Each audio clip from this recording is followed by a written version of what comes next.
प्यारे बच्चों, पिछले लेक्चर वीडियो में जो तत्वों के निष्कर्षण का सिद्धांत धातु कर्म का लेक्चर नंबर 2 था, उसमें हम लोग देखे थे अयस्कों के सांद्रण की विधियां।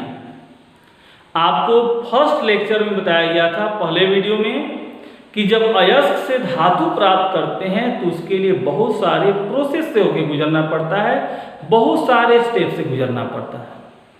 पहला स्टेप क्या था? Crushing of the ore. जो अयस्क पृथ्वी की सतह के नीचे चट्टान के रूप में पाए जाते हैं उसको छोटे छोटे टुकड़ों में बदलते हैं। उसके बाद उन टुकड़ों को महीन पाउडर में बदलते हैं जिसको पाउडरिंग ऑफ द ओर कहते हैं। अब जब पाउडर के रूप में अयस्क प्राप्त हो गया तो उससे मिट्टी और बालू तथा अन्य अशुद्धियां हटाते हैं जिसको अयस्क का सांद्रण करते हैं।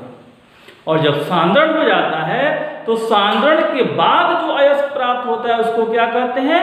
सांद्रित अयस्क। और अगला स्टेप होता है सांद्रित अयस्क को धातु की ऑक्साइड में बदलना। तो आज का लेक्चर है सांद्रित अयस्क का धातु के ऑक्साइड में परिवर्तन, जिसमें दो बहुत ही इंपॉर्टेंट हम लोग प्रोसेस पढ़ेंगे, कैल्सिनेशन और रोस्टिंग, निस्तापन और जारण। तो आज का लेक्चर है सांद्रित अयस्क का धातु के ऑक्साइड में परिवर्तन। सांद्रित अयस्क कोई भी हो सकता है, कार्बोनेट भी हो सकता है, सल्फाइड भी हो सकता है। तो सांद्रित अयस्क को किस में बदलेंगे? धातु के ऑक्साइड में। क्योंकि धातु के ऑक्साइड को धातु में ऑक्सीकृत करना आसान होता है, इसलिए धातु के ऑक्साइड में बदलते हैं। इसके लिए दो मेथड यूज किए जाते हैं। तो उसमें पहला है निस्तापन, कैल्सिनेशन।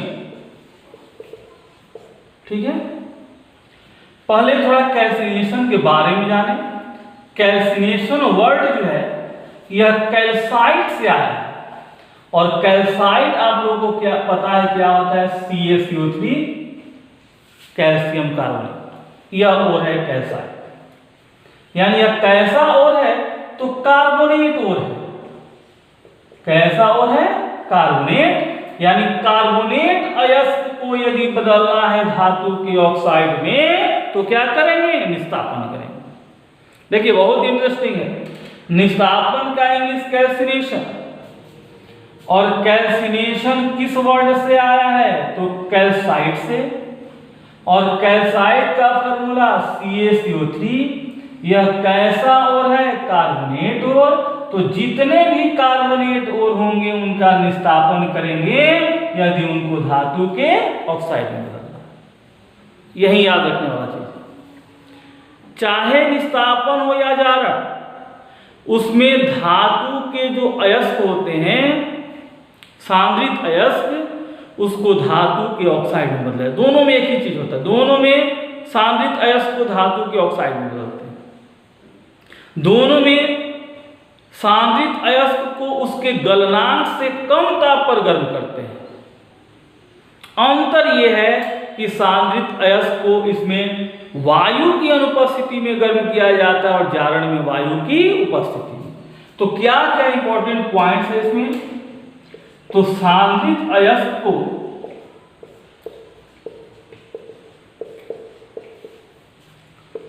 उच्च ताप पर उसके गलनांक से नीचे वायु की अनुपस्थिति में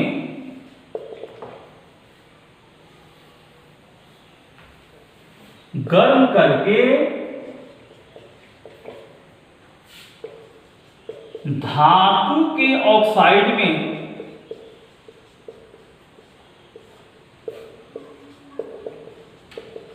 बदलने की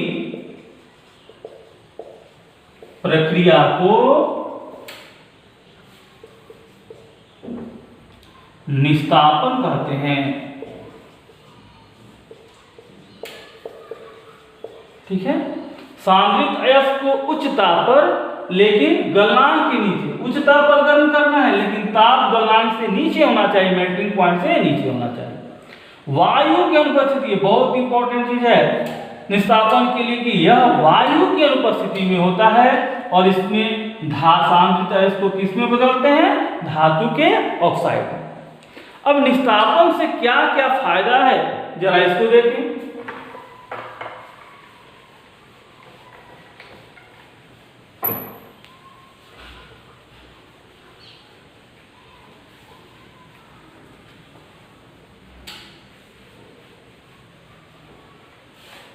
तो देखिए निस्तापन के लाभ,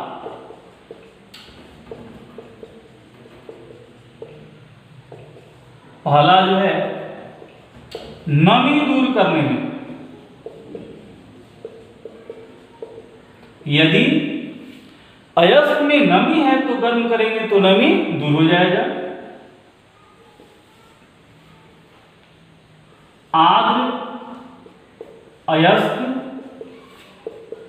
को अनार्द्र करने में, यदि आर्द्र अयस्क है जैसे Al2O3.X2 यह आर्द्र हो गया। आर्द्र क्या होता है, तो जिस फार्मूला में डॉट देकर H2O लिखा रहता है, चाहे वह X हो या 2H2O या 5H2O 10H2O, इससे मतलब नहीं है। जिस फार्मूला में डॉट देकर H2O लिखा रहता है, वाटर ऑफ क्रिस्टलाइजेशन पाया जाता है, उसको आर्द्र कहा जाता है। जब इसको उच्च ताप पर गर्म करेंगे तो यह जल के अणु निकल जाएंगे, अब यह हो गया अनार्द्र। तो आर्द्र अयस्क को किसमें बदलने में, अनार्द्र में। और तीसरा जो बहुत ही इंपॉर्टेंट, सबसे इंपॉर्टेंट पॉइंट है, कार्बोनेट अयस्क को धातु के ऑक्साइड में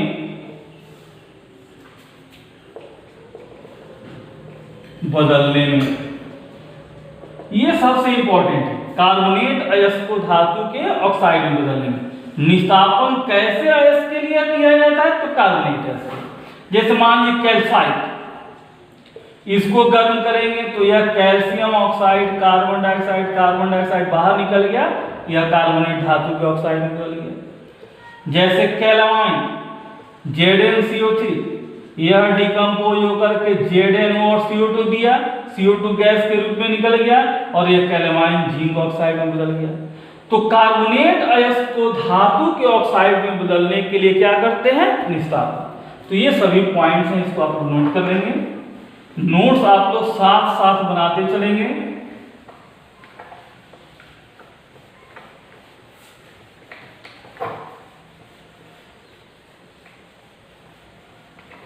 तो ये हम लोग देखे निस्तापन, कैल्सिनेशन के बारे में। अब जारण, ये भी बहुत इंपॉर्टेंट है, इंग्लिश में रोस्टिंग।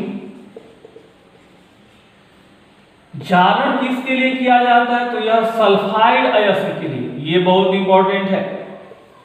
किसके लिए किया जाता है, सल्फाइड अयस्क के लिए। इसमें सल्फाइड अयस्क को धातु के ऑक्साइड में बदलना। अब जरा ध्यान दीजिए, मान लीजिए कि यह सल्फाइड अयस्क है और इसको हमको बदलना है धातु के ऑक्साइड में। इसमें ऑक्सीजन है नहीं है, और हमको यहाँ ऑक्सीजन लाना है, तो ऑक्सीजन चाहिए ना। यानी यह जो प्रोसेस है यह हमेशा किसमें होगा, तो ऑक्सीजन यानी वायु की उपस्थिति में। क्योंकि इसमें सल्फाइड को ऑक्साइड में बदलना है और इसमें ऑक्सीजन है नहीं और इसमें ऑक्सीजन है, तो ऑक्सीजन लाने के लिए हमको ऑक्सीजन चाहिए, वायु चाहिए, इसलिए यह प्रक्रिया हमेशा वायु की उपस्थिति में होता है। तो कैसे डिफाइन करेंगे, सांद्रित अयस्क को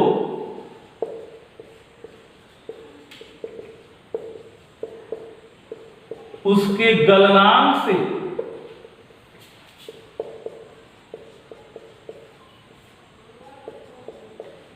कम ताप पर वायु की उपस्थिति में अत्यधिक गर्म करके धातु के ऑक्साइड में बदलने की प्रक्रिया को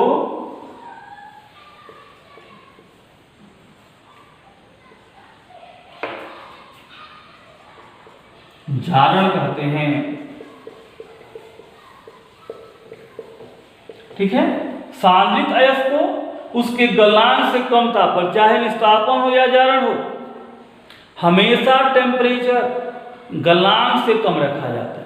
अब आपके मन में ये हो रहा होगा कि गलनांक से कम क्यों रखा जाता है?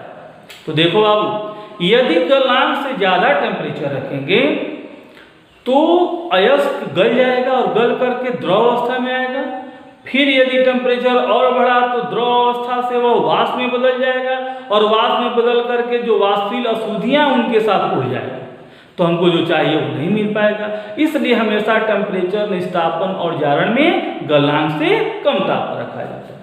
तो ये डिफिनेशन हुआ सांद्रित अयस्क उसके गलनांक से कम ताप पर वायु की उपस्थिति में। इंपॉर्टेंट पॉइंट, जारण और निस्तापन में अंतर। निस्तापन वायु की अनुपस्थिति में होता है और जारण वायु की उपस्थिति में। दोनों में गर्म करके किसमें बदला जाता है? धातु के ऑक्साइड में। अब जारण से क्या क्या फायदा होता है, अयस्क में क्या क्या परिवर्तन आते हैं, जरा हम इसको देखें।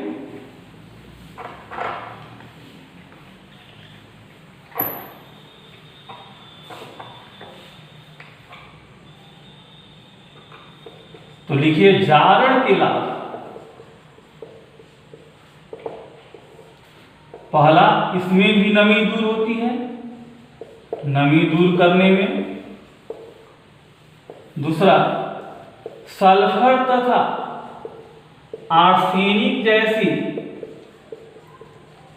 वाष्पशील अशुद्धियों को दूर करने में। सल्फर और आर्सेनिक, सल्फर चूंकि वायु की उपस्थिति में होता है इसलिए ऑक्सीजन से संयोग करके सल्फर डाइऑक्साइड के रूप में बाहर निकल जाएगा। यदि आर्सेनिक अशुद्धि के रूप में है तो यह भी अपना ऑक्साइड बना करके ये बाहर निकल जाएगा। तो चूंकि यह वायु की उपस्थिति में होता है अतः सल्फर और आर्सेनिक जैसी जो वाष्पशील अशुद्धियां हैं ये वायु के ऑक्सीजन से संयोग करके ऑक्साइड बना करके बाहर निकल जाते हैं।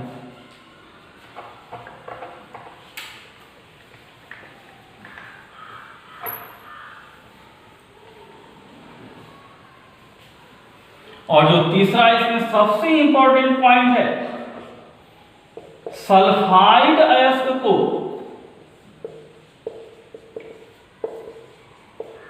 धातु के ऑक्साइड में परिवर्तित करने में, जैसे मान लीजिए गैलेना, इसको धातु के ऑक्साइड में बदलना है तो इसका हम लोग जारण करेंगे, ऑक्सीजन वायु की उपस्थिति में गर्म करेंगे तो PbO प्लस SO2। जैसे जिंक ब्लेंड, इसको ऑक्साइड में बदलना है तो वायु की उपस्थिति में जारण करेंगे, गर्म करेंगे।